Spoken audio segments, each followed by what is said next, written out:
Hello friend, in previous lecture we have seen different types of drought like natural drought and artificial drought and various type of artificial drought. Today we will see how should be the height of chimney to produce natural drought. Okay, so this is the chimney. Okay, this is the height of chimney which we want to determine कि ये height कितनी रहने से वो उतना required drought produce होगा, ये हमें करना है. अब इस ये जो चिमनी में हॉट गैस है, ओके, और चिमनी के बाहर है कोल्ड एयर. ये बात आप सिर्फ ध्यान में रखो. अब प्रेशर डिफरेंस, प्रेशर मेजरमेंट का एक आपको थोड़ा कंसेप्ट बताता. अपना जो पीजोमीटर रहता है, ये हमारी समझो वाटर की टैंक है, हमें इसका प्रेशर मेजर करना है, तो हम ये पीजोमीटर को लगा देंगे तो वाटर इसमें राइज होगा, बराबर. यहाँ तक राइज होगा. सपोज इसकी हाइट अभी एच है, तो वाटर का प्रेशर कैसे मेजर करते हैं कि वाटर कितना राइज हुआ. तो उस हिसाब से एक फार्मूला है रो जी एच. रो मतलब जो भी अंदर है ट्यूब के, यहाँ पर वाटर है तो यहाँ पर रो वाटर का आएगा. जी मतलब acceleration due to gravity. H मतलब उसकी हाइट कितनी बढ़ रही. तो rho G H will give pressure of this water tank. Tank के अंदर जो वाटर है उसका प्रेशर. तो जनरली ये प्रेशर मेजरमेंट का फॉर्मूला है. तो अब हमें प्रेशर ड्रॉट निकालना है. ड्रॉट क्या रहता है? Pressure difference. प्रेशर डिफरेंस किसके बीच का? ये जो हॉट एयर, हॉट गैसेस है उसका प्रेशर, और ये जो कोल्ड एयर है उसका प्रेशर, इन दोनों के प्रेशर डिफरेंस को ड्रॉट बोलते हैं. ठीक है. अब चिमनी की हाइट कितनी है? एच यहाँ पर दिया है. अब इसमें हॉट गैसेस है तो उसको मैं P1 लिखता हूँ.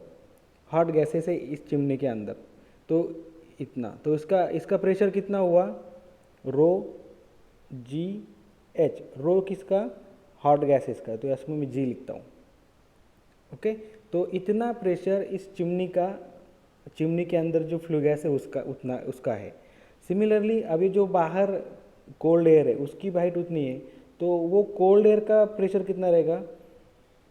रो ए मतलब एयर की डेंसिटी जी इंटू एच. क्लियर. ये P1 क्या हुआ? फ्लू गैसेस का प्रेशर जो चिमनी के अंदर है, और P2 क्या हुआ? कोल्ड एयर का प्रेशर जो चिमनी के बाहर है. क्लियर. अब ये दोनों का डिफरेंस मतलब, ये दोनों का डिफरेंस मतलब ड्रॉट.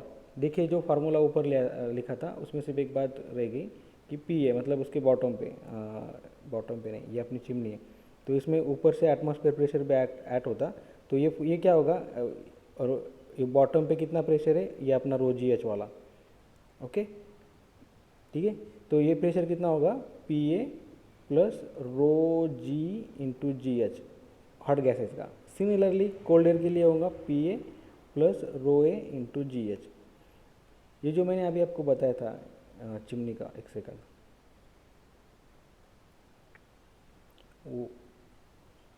वो जो रो जी एच है, ये इतना प्रेशर बॉटम पे रहता है, बेस पे रहता है उतना प्रेशर, और उसके ऊपर एटमॉस्फेयर का प्रेशर है. तो ये दोनों का समेशन होगा. क्लियर. तो फ्लू गैसेस का प्रेशर हमें मिला इतना, P1 equals to atmospheric pressure plus rho G into G H. उसमें से P1 क्या है? Pressure of the flue gases at grate level. PA क्या है? Atmospheric pressure at chimney top. Rho G H क्या है? Pressure due to column of hot gas of the height of H metre. मतलब ये H metre जो chimney का height है उसमें जो फ्लू गैस भरा है उसका प्रेशर है इतना, रो जी एच. उसमें से रो जी क्या है? Mass density of hot gases. Similarly P2 दिया है यहाँ पर. PA क्या है? Atmosphere pressure. Rho A G H क्या है? वो जो बाहर कोल्ड एयर का कॉलम है इतना एच, इतना जो कोल्ड एयर का कॉलम है उसका प्रेशर कितना है? रो ए जी एच. ए मतलब डेंसिटी ऑफ एयर. कौन सी एयर? कोल्ड एयर की जो चिमनी के बाहर है. क्लियर. अब ये दोनों का जो डिफरेंस है it is nothing but draught. ये जो डेल्टा पी है ये अब हमारा ड्रॉट है, वो दोनों के प्रेशर डिफरेंस की वजह से प्रोड्यूस हो रहा है. अब दोनों की वैल्यू अगर लिख दूँ मैंने, P2 की वैल्यू क्या है?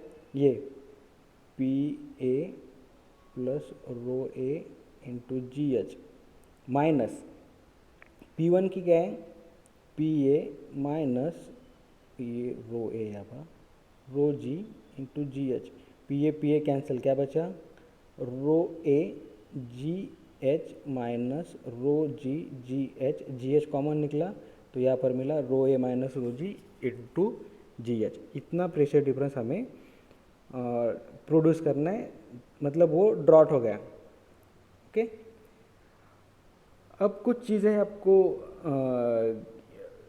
बता दूं कि हम कंसिडर करेंगे कि हमने 1 kg कोल बर्न किया, जो फ्लू गैस प्रोड्यूस हो रहे हैं ना, उसके लिए हमने 1 kg mass of fuel burn किए, उसके लिए समझो हमें यम ए इतना मास ऑफ एयर लग गया। ये 1 kg को बर्न करने के लिए हमने इतना एयर का मास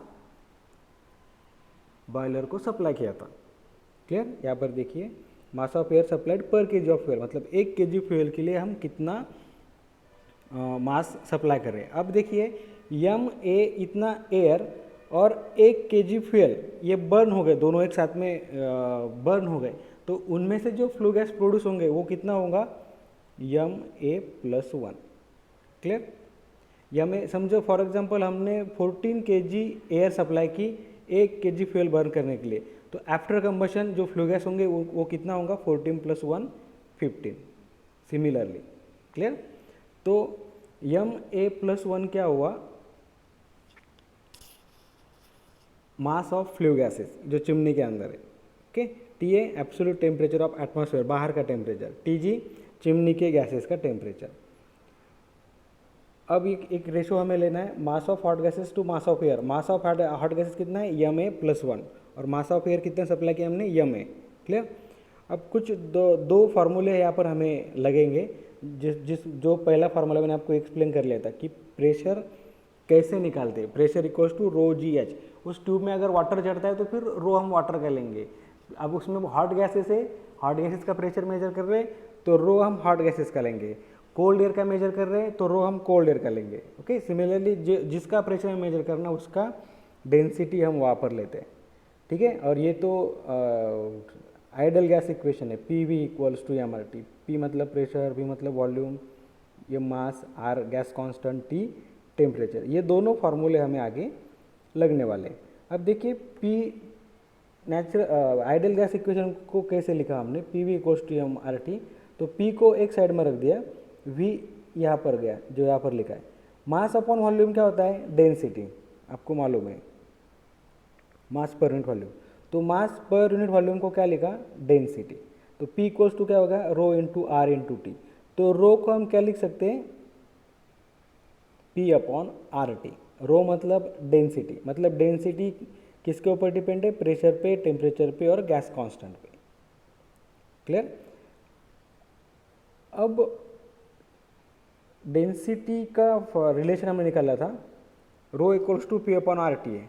तो अगर हमने 0 डिग्री सेल्सियस पे निकालेंगे तो रो कितना आएगा, rho zero equals to P upon R into T zero. T zero मतलब जीरो टेम्परेचर, बेस लेवल का टेम्परेचर। ओके, जिसको हम केल्विन में 273 केल्विन लिख सकते हैं।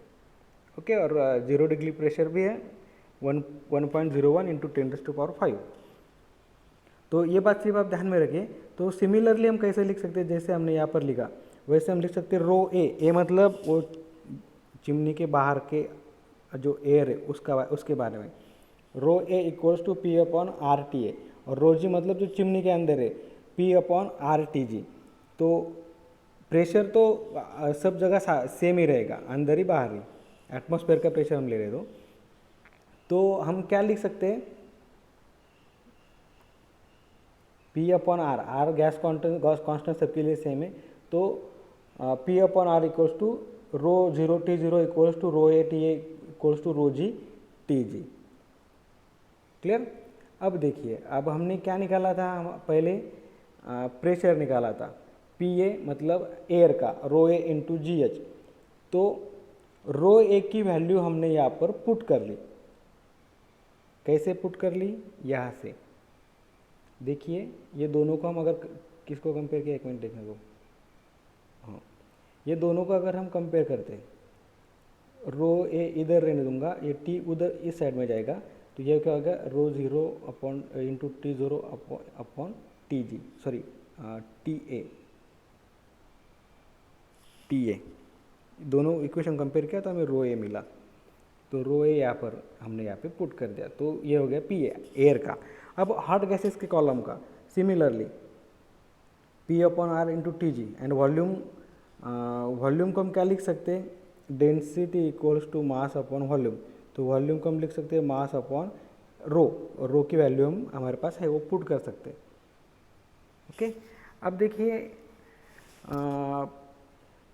यम के जी एयर लग रही है हमें, जो मैंने यम ए कहा था उसको यहाँ पर यम है, M K G of air is required to burn 1 kg of carbon, या फ्यूल बोलेंगे। Then the density of gas would be, तो उसकी डेंसिटी क्या होगी, उसका मास है, डेंसिटी मतलब क्या है, मास अपॉन वॉल्यूम। तो उसका मास कितना है, यम प्लस 1। कैसे, मैंने आपको बताया यम के जी एयर है, 1 kg फ्यूल है, तो उसका फ्लू आफ्टर कंबशन कितनी फ्लू गैस निकलेंगे, यम प्लस 1, और उसका वॉल्यूम का है यम अपॉन रो जी। तो इसको सिंप्लीफाई करने के बाद हमें मिलेगा यम plus 1 upon M into rho जी। अब यम प्लस 1 अपॉन यम एज डी रख दिया, रो जी को हम लिख सकते हैं ऐसा। ये कैसे लिख सकते हैं हम, क्योंकि हमने लिखा था rho zero T zero equals to rho A T A equals to rho G T G. अब ये दोनों को कंपेयर किया तो हम रो जी की वैल्यू ऐसे हमें मिल जाएगी। क्लियर, तो उसका अभी हमें प्रेशर निकालना है। ये तो पी जी क्या आएगा, जो रो की वैल्यू है, रो की वैल्यू कितनी है, इतनी, तो रो की वैल्यू यहाँ पर रख दी। मतलब ये क्या था, रो जी इंटू जी इंटू एच, तो रो जी की इक्वल्स टू पी, ये फार्मूला है वो पी जी। तो रो जी की वैल्यू कितनी है, ये, तो ये यहाँ पर पुट कर दी G H as it is. Okay, तो अब दोनों प्रेशर हमने निकाल लिए, ये वाला भी निकाल लिया और पी ए भी निकाल लिया है। तो दोनों का प्रेशर डिफरेंस हम लेंगे अभी। देखो P A minus P G, तो पी ए की वैल्यू जो अभी निकाली वो हमने यहाँ पे पुट कर दी, सॉरी वो जो ऊपर निकाली वो पुट कर दी, पी जी की वैल्यू हमने अभी निकाली इतनी। तो इसमें आप देखिए रो ज़ीरो टी ज़ीरो ये कॉमन रहेंगे। ओके, देखिए यहाँ पर कॉमन है और जी एच भी कॉमन है, ये टर्म ये दोनों टर्म कॉमन है, बाकी अंदर गया। ओके, अब ये इसकी वैल्यू अगर हम पुट करते हैं, पी ज़ीरो की वैल्यू है ऑलमोस्ट 1.01 इंटू 10⁵ ये किसकी है, ये वैल्यू किसकी है, पी ज़ीरो की। तो इसमें से हम रो निकाल सकते हैं। मैं आपको एक वैल्यू बता रहा हूँ कुछ, वो आप नोट डाउन करिए। पी ज़ीरो है, आर की वैल्यू है 287 और टेम्परेचर है जो टी ज़ीरो है वो 273। ये कैलकुलेट करने के बाद रो ज़ीरो टू ज़ीरो और जी की वैल्यू अगर हम मल्टीप्लाई करें तो हमें 353 मिलता है। कौन सी वैल्यू, रो ज़ीरो टी ज़ीरो और जी मतलब 9.81, ये कुल मिला के हो जाता है ये 353, और एच एज इट इज़ यहाँ पर कैपिटल एच लिख दिया। तो ये क्या हो गया, height of chimney 353h in bracket 1 upon T A minus M plus 1 upon M into T G mm of water.